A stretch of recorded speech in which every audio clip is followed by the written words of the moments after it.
Hi guys! Welcome back to my channel. So last time napag-usapan natin about retrenchment, kailan ito nagiging valid, kailan naman nagiging invalid, and tantamount to invalid dismissal. So, ngayon pag-uusapan natin yung about SSS Unemployment Benefit. Ano nga ba ito? Sasagutin din natin kung sino-sino nga ba yung mga qualified, yung mga hindi rin qualified to avail of this program, and kung paano at kung ano yung mga kinakailangan dito. So, ang SSS Unemployment Benefit, from the word itself, it is a benefit. Hindi siya loan na kailangang bayaran. So, ito ay para sa mga members, including yung mga OFWs, seamen, mga kasambahay, who had been involuntarily separated from the company. So, sino nga ba yung mga involuntarily separated from the company? Ito yung mga natanggal sa trabaho because of the authorized causes na pinapayagan ng labor code. So una, yung retrenchment, or ito yung pagbabawas ng empleyado. Na-discuss natin dito na it is due to serious business losses. You could watch our previous video kung paano yung process nito, kung kailan nagiging invalid, dismissal yung pagtanggal sa empleyado. Second, yung redundancy, or dahil naging kalabisan na yung bilang ng manggagawa. For example, sa isang production, kinakailangan lang ngayon ng 10 people to produce because of shortage in demand, dahil nga may pandemic. So they really need to let go because of redundancy. Next is yung pagdadagdag ng mga machineries or installation of labor-saving devices. Like for example, if you are a chat support and now nag-install na ang company ng chatbot to para makatipid because it's losing income due to the pandemic, that is also allowed by the law. And syempre, yung permanent closure ng business, marami na nga, padami na ng padami yung mga naapektuhan and nagko-close na businesses. And syempre, yung unemployment rate natin sa Philippines is also going up. And according to the statistics, it might go up to 10 million unemployed Filipinos. So that's so sad. It's a good thing na meron tayong assistance na binibigay din ng SSS because of course this is also a form of insurance for us members. So kung mapapansin nyo, yung mga past na diniscuss natin, these are the authorized causes. It means na hindi voluntary yung pagkakatanggal ng employee. So sino-sino naman yung mga hindi qualified, mga natanggal na hindi qualified to avail of the program? Ito yung mga natanggal because of just causes. So when we say of just causes, ito yung mga reasons which are attributable dun sa empleyado mismo. Like for ano nga ba tong mga to? Ito yung mga natanggal because of serious misconduct or yung sinasabi nating willful disobedience, yung gross and habitual neglect of duty, paggawa ng fraud or the willful breach of trust, and yung pag-commit ng crime or offense against the employer or any immediate member of his family or duly authorized representative. at iba pang kapareho ng mga nakasaad gaya ng abandonment of work. So, and syempre, willful din yung ikaw mismo yung nag-resign, so you won't be entitled anymore dito sa unemployment benefit. So, even though naman yung employee had been removed or terminated due to just cause, na-discuss na rin natin to sa previous videos natin sa labor law, kung ano yung due process na kinakailangan gawin ng isang employer just to make sure na hindi magpo-fall as invalid and just to make sure na hindi rin naaabuso itong cause at itong just cause na binibigay ng labor code. So, para sa kaalaman lang ng iba, kapag itong limang to, ang reason of termination, kinakailangan meron yung first notice. So, the employee would be given the chance to defend himself. And, syempre, yung hearing. And, yung second notice, this is necessary para malaman ng employee kung ano yung reason kung bakit after his explanation, tatanggalin pa rin siya. So, there should be 2 notice rule and investigation. So, nasabi natin kanina na itong unemployment benefit ay available para sa mga SSS members, active members, including overseas Filipino workers na na-retrench din, nawalan ng trabaho at napabalik sa Pilipinas. Yung mga seamen natin, I know marami ring nagtatanong sa atin ngayon kung ano yung mga benefits nila.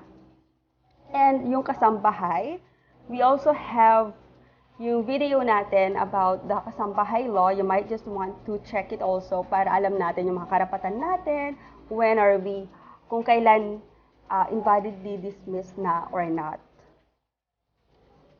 So, tatalakayin natin kung ano yung mga requirements, ano nga ba yung mga papers na kailangan i-submit, and paano mag-apply and mag-avail sa unemployment benefit na to. So, it's up to 20,000 pesos ang pwede nating i-avail. Sa mga hindi pa nagsusubscribe sa page natin, please click the subscribe button. Huwag rin kalimutan guys na pindutin yung notification bell so every time na may bago tayong update, may mga kasagutan tayo sa mga katanungan nyo, lagi kong isi-feature yan sa mga next or succeeding videos natin and you will be notified. Let's get to know each other sa comment box. Huwag po kayong mahihiya mag-comment and lahat yan sinasagot ko accordingly kung ano yung sinasabi ng batas. Maraming salamat guys sa pagtangkilik. Please keep sharing.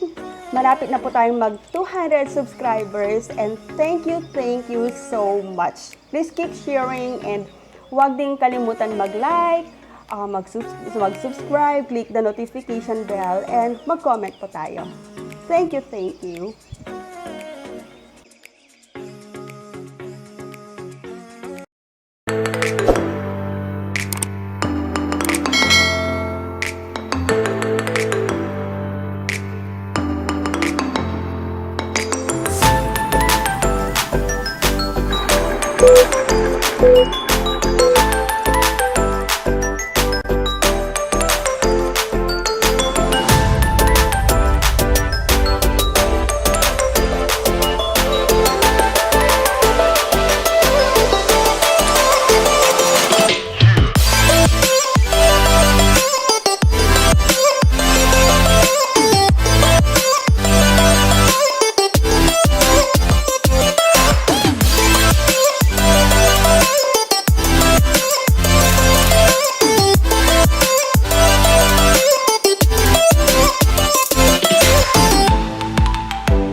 So let's go to the Q&A portion. Ang sabi dito, tanong ko lang po, yan po ba ay loan na babayaran namin o ayuda? Bigay ng SSS? Salamat po. So ito ay isang benefit, no? It's like an insurance. Since nawala ng trabaho and it's not your will, then you are insured, you are given a monetary assistance by SSS. Hindi ito isang loan na kailangang bayaran.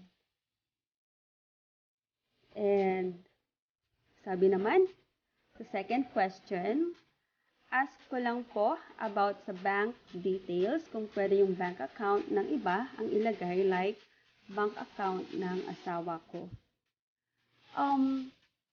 It should be your bank account mismo, so it won't have any conflict. Kasi usually, pag magkakaiba yung details, hindi siya na-approve. If pwede naman siguro dito yung payroll account if it's still active. When you log into your account, makikita mo doon yung it will prompt you to update your bank details. So you may add the bank account information. And magte-text po ba si SSS kung successful na ang application? You will be notified with, through email if the application has already been approved. And kung may mga kailangan ka pang documents na kailangang i-email sa kanila, further instructions will be emailed to you. Ganon din na ang process dito usually takes 2 to 4 weeks. Pwede pa po bang maka-avail kahit may salary loan ako last year? Siyempre, iba yung salary loan because that's your liability and binabayaran mo yan.